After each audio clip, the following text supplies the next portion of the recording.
Hello, everyone. My name is Sergey. I specialize in equipment that helps with noisy neighbors. I have already helped people in 21 countries. I have sent packages of equipment to 80 cities. I have also provided numerous paid consultations on how to buy and assemble it yourself in your own country and so on. I have been doing this for several years now. I have over 250 reviews. In this video, I would like to share this experience and discuss a list of critical points if you decide to combat noisy neighbors with a vibrating column. Noisy neighbors exist in every country. The only differences are how many or few there are in a particular country and how the laws work in that country.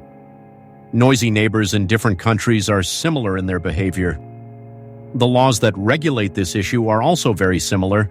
It is also very similar how difficult it can be to prove noise in certain situations and punish noisy neighbors. Accordingly, based on my experience working with 21 countries, I have developed methods that work in different countries, are universal, and are suitable for different situations. Disclaimer. Before we begin, I would like to say that this video is only about situations with truly noisy neighbors who violate the law, exceed noise limits, and for which no amount of polite negotiation or request has helped. You have repeatedly asked them to be quiet, but they ignore you or say it was not them, and so on. This video is dedicated to situations where the police and other authorities have failed. Only in these cases, as a last resort, is the use of vibration loudspeakers considered. I only cover such cases on this channel, and this video is also dedicated to such cases. What is this video about? This slide lists the topics. 1. What devices are available for dealing with noisy neighbors? In my opinion, which ones work, which ones do not, which ones are best to use, and which ones should you avoid? 2. How can I avoid breaking the law when using a vibrating speaker? 3. Where is the best place to install a vibrating speaker in an apartment? Not all locations are suitable. This is very important and not an easy task. 4. How to properly mount a vibrating speaker.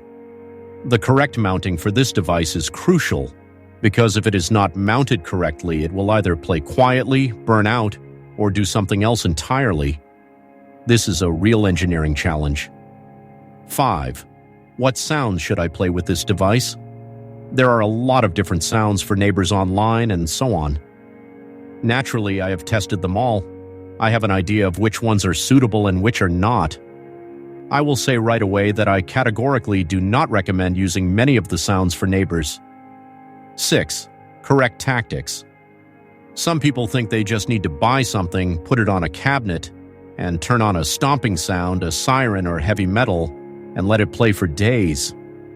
This is a bad idea. This is incredibly stupid, and I highly recommend against it. The tactics of influence, how to activate it, how often, for how long, at what time. All of this is very important. It is 50% of the success. This is what is called psychology. After all, you are interacting with living neighbors. They are living people. No matter how you feel about them, they are living people.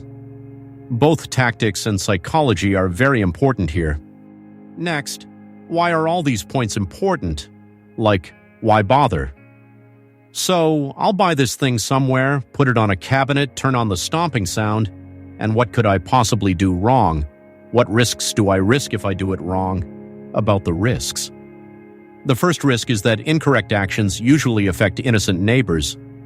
In all multi-story buildings, many sounds are very audible. If you think no one will hear you, that's just your imagination. These presumptuous, ill-considered actions typically affect several floors of innocent neighbors, who can then cause you a great deal of trouble. This is a very common mistake made by many newbies. Affecting innocent neighbors is a colossal risk and a significant factor. The second risk is that by mishandling your actions, you can escalate a conflict with noisy neighbors. It will turn into a war where you'll fight to the last bullet. Noisy neighbors are typically stubborn and argumentative. This is why you haven't been able to reach an amicable agreement with them. This is why you're most likely considering buying a vibrating speaker. Consequently, the idea of blasting them with annoying noises day and night is a very bad one. This could lead to these people becoming stubborn and determined to buy the same vibrating speakers and fight you to the last bullet. It's like backing a rat into a corner where it has no choice. The third risk is actually breaking the law and running into a ton of problems, police complaints, and lawsuits. Next, let's return to the list of points. What devices are there to stop noisy neighbors? First, there's a vibrating speaker, or it is also called resonance vibration speaker, strong bass louder speaker, or vibration strong bass louder speaker. This is a musical device that's pressed against the ceiling, against a wall or floor, and plays sounds through the surface, transmitting them. For example, if you have noisy neighbors upstairs, you could press this thing against the ceiling and play some music through it, and it would sound like their floor was vibrating. It would be very loud because vibrating speakers have much greater penetration than regular speakers. You would have to turn up regular speakers really loud to achieve the same effect as a vibrating speaker. Its efficiency is much higher, meaning by pressing it against a surface, you get much greater sound penetration. That's why it's used to block out noisy neighbors. However, it will be relatively quiet for you. It will be much less audible to you than regular speakers. However, it will be loud for your noisy neighbors. Therefore, if you do everything correctly, turning on this device forces noisy neighbors to be quiet. They won't be able to do anything about it. The next type of device is various hammers, also known as ceiling vibrators.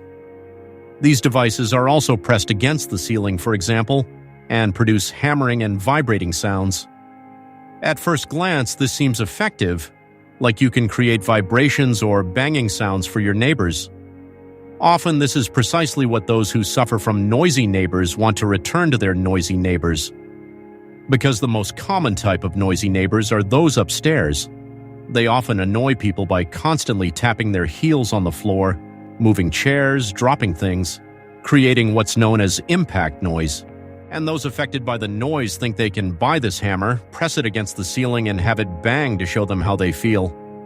Naturally, I tested the ceiling vibrator. I bought it before they were widely available, but it's too loud. It'll be loud in your own apartment. Another thing is that it creates an unusual noise that's often heard by other people, even those not involved. And this raises a lot of questions about what it is. Let's say in any apartment building, there's the typical noise that comes from people. A dog barks, or someone talks loudly, even swears, but people are still more or less used to it. They understand that it happens. But when you start using a noisemaker like the ceiling vibrator, it creates an unusual noise, and it attracts a lot of attention. People want to know what it is, they pay attention, and can have a lot of complaints about the person turning on such a noisemaker.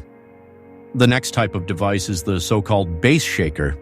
Essentially, it's a subwoofer, only a tactile vibration subwoofer. That is, it also presses against a surface and produces low-frequency sounds. Some people who have experienced problems with noisy neighbors believe they should also vibrate in response. But the fact is that vibration, low frequencies, are transmitted very well and very far through the walls of an apartment building. If you start turning on such a thing, several floors of uninvolved neighbors can clearly hear the vibration and sounds, and it will also attract their attention. They will often start looking for who's doing it or complain to the police. This can attract a lot of attention and problems. Therefore, I also do not recommend using a ceiling vibrator. Therefore, based on extensive experience of all three types of devices for dealing with noisy neighbors, I would recommend using only vibrating speakers. Why? Because they can emit various sounds that are legal and don't attract attention. Their volume is flexibly adjustable, allowing you to find the perfect setting. That is, if you place a vibrating speaker in the right location, turn on the right sounds, and adjust the volume, you can achieve a result where only the noisy neighbors can hear it while others can't. And accordingly, you solve the problem with noisy neighbors without drawing attention to yourself or breaking the law. Next point, is using vibrating speakers illegal? Or let's put it this way, how can I avoid breaking the law by using vibrating speakers? Noise laws vary from country to country, but there are also nuances. Therefore, it's best to be extremely cautious when using vibrating speakers. As I said earlier, foolish, presumptuous, emotional, or ill-considered actions can lead to you breaking the law, drawing attention to yourself, and getting into trouble with the police.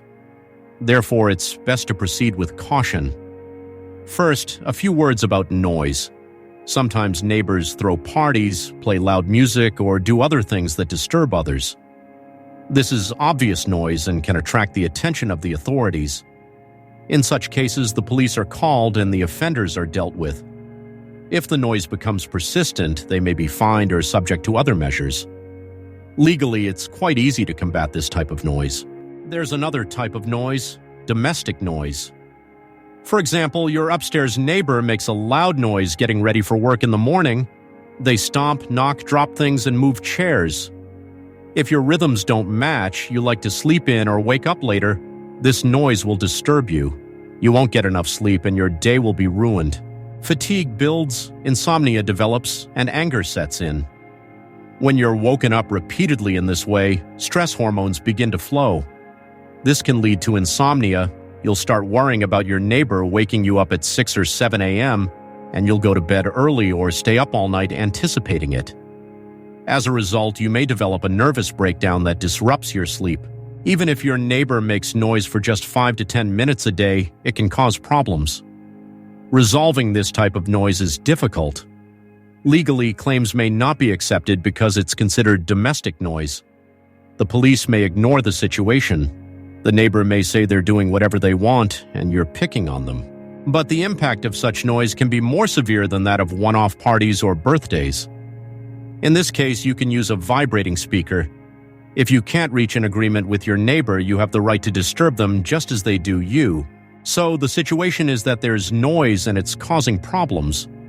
But legally, nothing can be done about it, or it's very difficult. In such cases, the only thing that remains is relationships.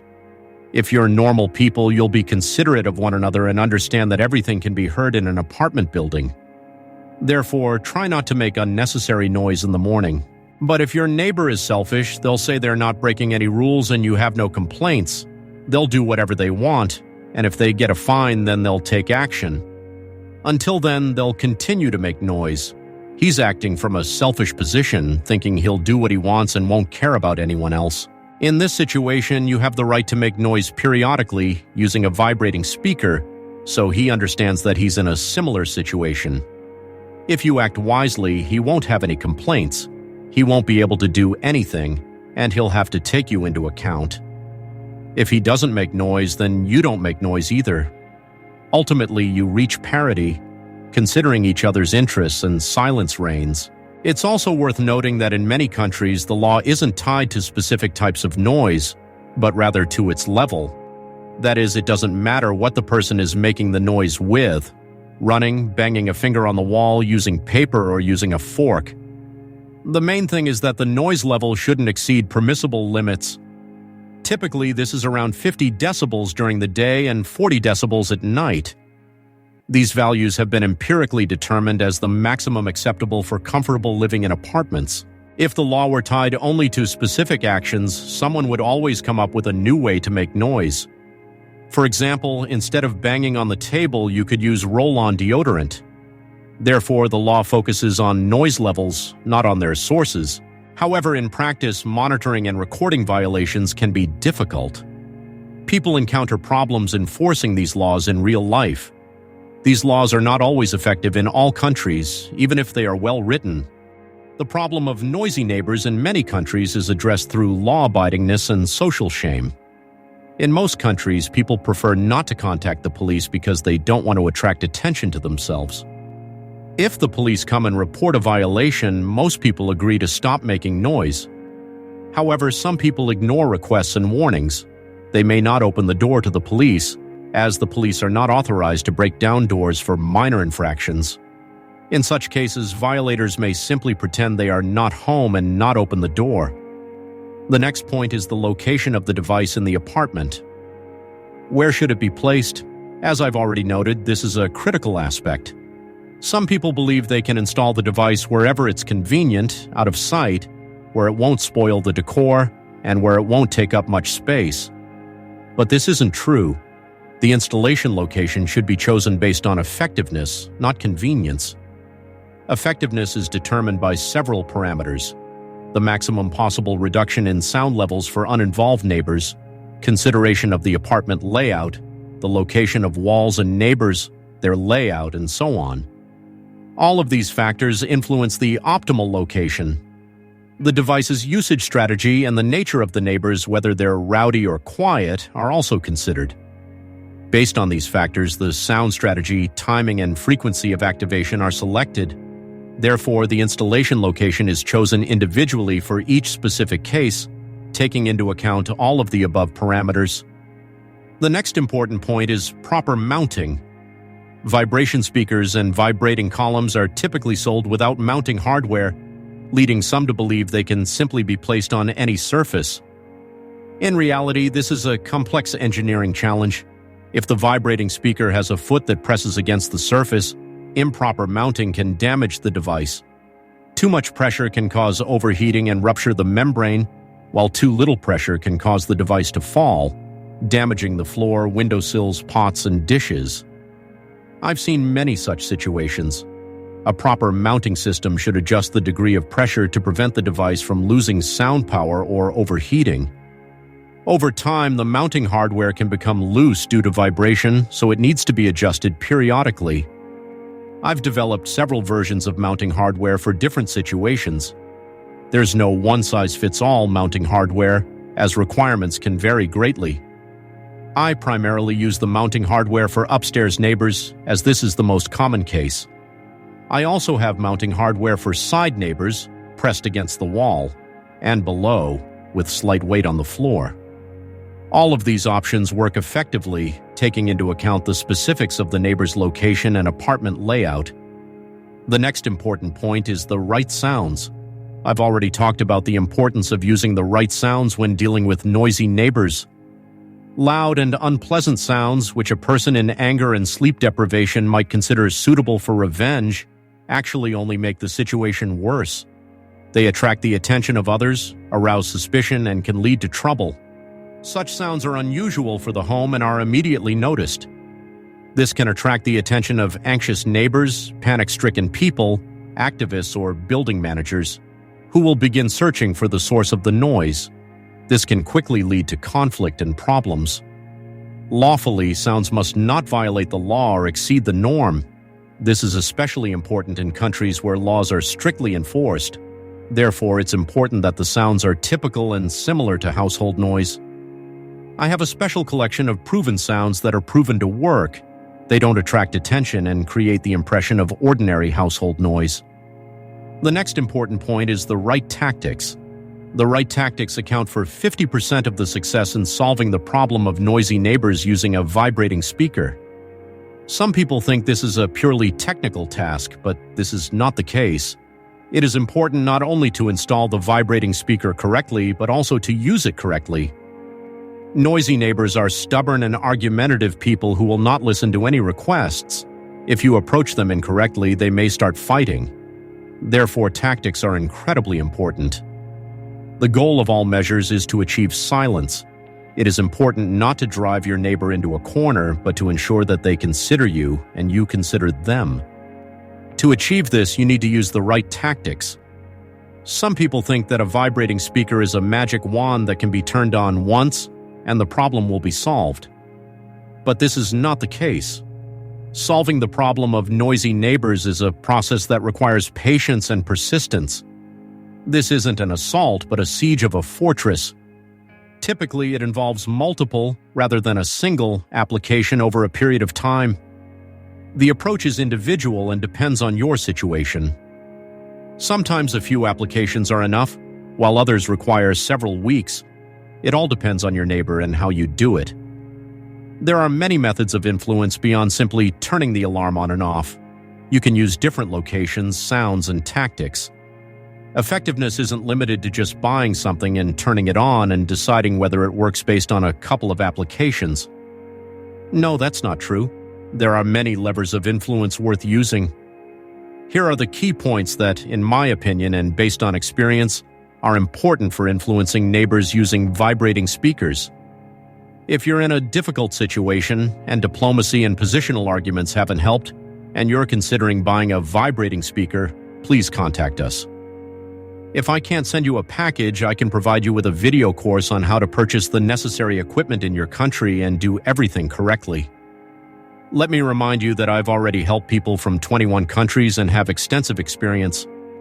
In this video course, I provide detailed information on what to buy and how to choose the right installation location, how to make a simple and effective mount, how to stay legal, what are the most effective tactics, when to turn on, for how long, how often, and so on, and many other important questions. Also, by purchasing the video course, you receive my support.